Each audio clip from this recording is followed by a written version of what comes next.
Está chegando o Natal. Mas passa ano e entra ano e as pessoas não olham para o real significado desta data tão bonita. Veja o Rodolfo que mora no Brasil. Ele só pensa em ganhar presente. Pois é, meu querido. O Natal é o tempo dos sonhos. Muitos sonhos são realmente ganhar presente. E é uma pena, porque as pessoas esquecem que o maior presente Deus já deu. A vida.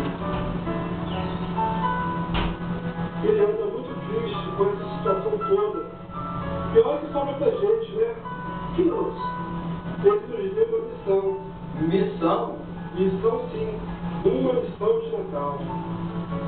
Estranho. Quando estivemos conversando horas e só nesse sinal, e não me falou nada a respeito. Provavelmente você não foi escolhido para trazer a moral.